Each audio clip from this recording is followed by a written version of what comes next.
उर्दू पढ़ाओ इसको, यानी उसको मौलवी बनाना चाहते हैं, कठमुल्लापन की ओर इसको ले जाना चाहते हैं। ये नहीं चल सकता। उर्दू की आप वकालत कर रहे हैं, ये बड़ी विचित्र बात है। आप मुझे बताइए, मैं इसीलिए कहता हूं कि आप समाजवादियों का चरित्र ही इतना दोहरा हो चुका है, इतना दोहरा हो चुका है कि अपने बच्चों को भेजेंगे इंग्लिश पब्लिक स्कूल में और दूसरों के बच्चों को बोलेंगे कि एक गांव के उस विद्यालय में पढ़े जहां संसाधन भी नहीं है। ये दोहरा आचरण और जाकी रही भावना जैसी प्रभु मुरारी देखी दिन तैसी, यह तो आचरण आप लोगों का है। जरा सोचिए, इस देश में मुसलमानों को लेकर के कितनी नफरतें हैं कि एक सूबे का मुख्यमंत्री सीधे तौर पर मुसलमानों के लिए कठमुल्ले जैसे शब्द का इस्तेमाल करता है। सोच लीजिए, मुख्यमंत्री ये शब्द का इस्तेमाल कर रहा हो, ये कितनी ज़्यादा परेशान करने वाली बात है कि आप एक कौम, एक मिल्लत के लोगों को इस तरह टारगेट करते हैं उर्दू नाम को लेकर के। आपको उर्दू से इतनी नफरत, और ये दुनिया जानती है कि उर्दू मुसलमानों की ज़बान नहीं है। असल में तो उर्दू हिंदुस्तान की ज़बान है, लेकिन कुछ लोगों ने उर्दू को मुसलमानों से जोड़ दिया और इस लिए क्योंकि ये ज़बान मुसलमानों से जोड़ दी गई और लोगों को मुसलमानों से नफरत है, तो इस वजह से लोग उर्दू से नफरत करने लगे। उत्तर प्रदेश के मुख्यमंत्री ने जैसा बयान सदन के अंदर दिया, वो शायद इतना घिनौना है कि कोई तसव्वुर नहीं कर सकता था कि किसी सूबे का मुख्यमंत्री ऐसा बयान दे सकता है। असल में योगी आदित्यनाथ ने भाषा को लेकर के जब बात रखी सदन के अंदर, और वो कह रहे थे कि सदन की कार्रवाई में अंग्रेजी को शामिल किया जाना चाहिए, तो ऐसे में नेता, जो विपक्ष के नेता हैं उनमें से एक नेता ने साफ तौर पर कहा कि साहब ऐसा है कि इंग्लिश की क्या ज़रूरत है, और अगर करना ही है शामिल तो चूंकि उत्तर प्रदेश में 2 ऑफिशियल ज़बान हैं, एक हिंदी दूसरी उर्दू, तो आप अंग्रेजी को छोड़िए, व्यक्तिगत तौर पर हमारा अंग्रेजी से जो है हम इत्तेफाक नहीं रखते, आपको उर्दू को शामिल करना चाहिए था। बस इतनी सी बात थी और योगी आदित्यनाथ जी भड़क गए। इतने भड़क गए कि उन्होंने उर्दू के साथ साथ कठमुल्ले जैसे और मौलाना जैसे लफ्ज़ों का इस्तेमाल शुरू किया, और मौलाना कहते हुए उन्होंने कठमुल्ला कहना शुरू कर दिया और कठमुल्लापन जैसे लफ्ज़ों का इस्तेमाल किया।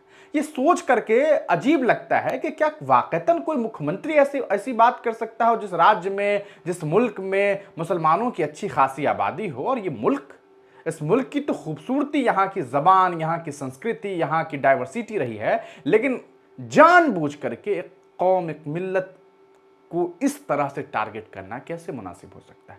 और सबसे ज्यादा शर्मनाक बात यह है कि किसी सदन के अंदर जो स्पीकर होता है उसकी यह जिम्मेदारी होती है कि वो कोई नेता अगर गलत बोल रहा हो तो उस पर रोके, लेकिन जिस तरीके से सदन के स्पीकर साहब ठहाके लगा रहे थे, मानो वो भी इस पूरे मामले में शामिल हो, और वो ये कह रहे हो, अरे अरे अरे सही तो कह रहे हैं आप।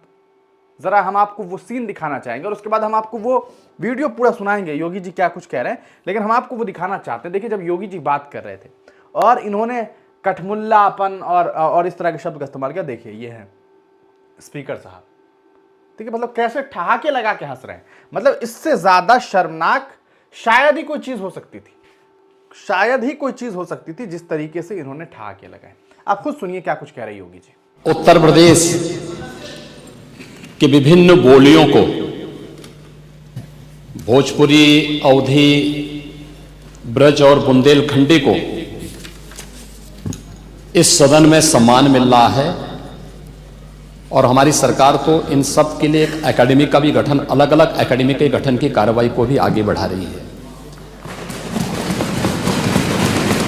ये सभी हिंदी की उपभाषाएं हैं, यानी हिंदी की बेटियां हैं। भाषा की समृद्धि के आधार है, और हमें इसका स्वागत करना चाहिए। ये सदन साहित्यिक, केवल विशुद्ध साहित्यिक और व्याकरण से के विद्वानों की नहीं है, आम जन का प्रतिनिधित्व करने वाले माननीय सदस्य समाज के विभिन्न तबके से आए हैं। अंतिम पायदान पर बैठे हुए व्यक्ति की आवाज को भी इस सदन में मुखरता मिले, इसके लिए अगर किसी को हिंदी में वह धारा प्रवाह नहीं बोल सकता, तो उसको भोजपुरी में भी अपनी बात को रखने का अधिकार मिलना चाहिए, अवधी में, ब्रज में या बुंदेलखंडी में उसको रखने का अधिकार मिलना चाहिए। ये कौन सी बात हो गई कि भोजपुरी में ना बोले, अवधी में ना बोले, इसका विरोध है, विरोध अंग्रेजी का, बुंदेलखंडी में ना बोले और उर्दू की आप वकालत कर रहे हैं। ये बड़ी विचित्र बात है। आप मुझे बताइए, मैं इसीलिए कहता हूं कि आप समाजवादियों का चरित्र ही इतना दोहरा हो चुका है, इतना दोहरा हो चुका है कि अपने बच्चों को भेजेंगे इंग्लिश पब्लिक स्कूल में और दूसरों के बच्चों को बोलेंगे कि एक गांव के उस विद्यालय में पढ़े जहां संसाधन भी नहीं है। ये दोहरा आचरण और जाकी रही भावना जैसी प्रभु मूर्ति देखी तिन तैसी, यह तो आचरण आप लोगों का है। इसीलिए आपने कल भी भोजपुरी का विरोध किया, अवधी का विरोध किया, बुंदेलखंडी का विरोध किया और आप लोग अपने दैनिक जागरण में, दैनिक जीवन में इस प्रकार के आचरण के आदी हो चुके हैं। और इसलिए अध्यक्ष जी, इसका अभिनंदन हम लोग करते हैं और इन बोलियों को सम्मान मिलना चाहिए। इनके संरक्षण के लिए ही हमारी सरकार भोजपुरी एकेडमी का गठन कर रही है, अवधी एकेडमी का गठन कर रही है संत तुलसीदास जी के नाम पर। इसी के आधार पर ब्रज भाषा इतनी समृद्ध भाषा है। सूरदास जी ने अपनी सभी रचनाएं उसी भाषा में दी हैं। संत तुलसीदास जी ने अपनी कालजयी रचना रामचरितमानस, जो इस सदन में ही नहीं, उत्तर भारत के अंदर और भारत से प्रवासी हुए जितने भी ऐसे लोग हैं जो मॉरिशस में या दुनिया के फिजी में या दुनिया के किसी देश में गए, उनके संकट काल में रामचरितमानस ही तुलसीदास जी का अवधी भाषा में रचा गया, रामचरितमानस ही उनका सहारा बना था। और आज जब उसको सम्मान मिल रहा है तो आप उसका विरोध कर रहे हैं। बड़ी विचित्र सी स्थिति है। आप हर अच्छे कार्य का समाज, आज के यही ढोंग है आप लोगों का, यही ढोंग है। हर अच्छे कार्य का आप विरोध करेंगे, हर अच्छे कार्य का आप विरोध करेंगे। हर अच्छा कार्य जो प्रदेश के हित में है, देश के हित में है, आप उसका विरोध करेंगे।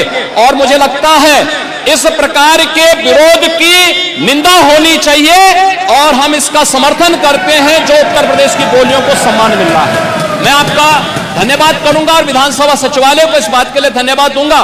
कल हम लोगों ने यहां पे इसका शुभारंभ किया, समाजवादी पार्टी ने उसका विरोध किया है और मुझे लगता है कि प्रोसीडिंग का हिस्सा होना चाहिए। इनको समाज के सामने एक्सपोज करना चाहिए। अपने बच्चों को ये लोग पढ़ाएंगे इंग्लिश स्कूलों में और दूसरे के बच्चे के लिए अगर वो सुविधा सरकार देना चाहते हो, कहते नहीं उर्दू पढ़ाओ इसको, यानी उसको मौलवी बनाना चाहते हैं, कठपुतलापन की ओर इसको ले जाना चाहते हैं। ये नहीं चल सकता है। सुना आपने योगी आदित्यनाथ जी को। इस पूरे बयान को आप किस तरीके से देखते हैं? क्या आपको नहीं लगता है कि ये सिर्फ और सिर्फ उर्दू से नफरत है? अरे उर्दू से कोई कैसे नफरत कर सकता है? उर्दू वो जबान जिसकी बात हम नहीं कर रहे हैं, हम दूसरे पार्टी की बात नहीं करेंगे। हम सबसे पहले उन्हीं की पार्टी की बात करते हैं जिस पार्टी से मुख्यमंत्री जी हैं, पूर्व मुख्यमंत्री और आज के वक्त में भारतीय जनता पार्टी के कद्दावर नेताओं में शुमार जनाब राजनाथ सिंह ने बाजाब्ता एक मंच से ये बात कही थी कि उन्होंने उर्दू पढ़ाई की, उन्हें पढ़ाने वाला एक मौलवी, और ये बताते हुए वो भावुक हो गए थे।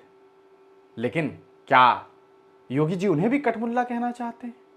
जरा सोच करके देखिए। उर्दू वो जबान, भगत सिंह अपने माता पिता को जब वो लेटर लिखा करते थे, जब वो लेख लिखते थे तो उर्दू जबान में लिखा करते थे।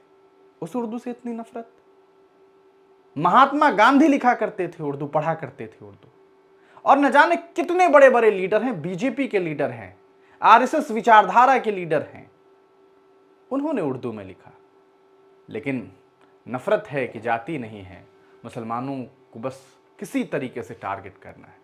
ये वाकईतन काफ़ी परेशान करने वाली बात है और बेहद शर्मनाक बयान। आपका इस पर क्या सोचना है? अपनी राय कमेंट सेक्शन में ज़रूर दीजिएगा।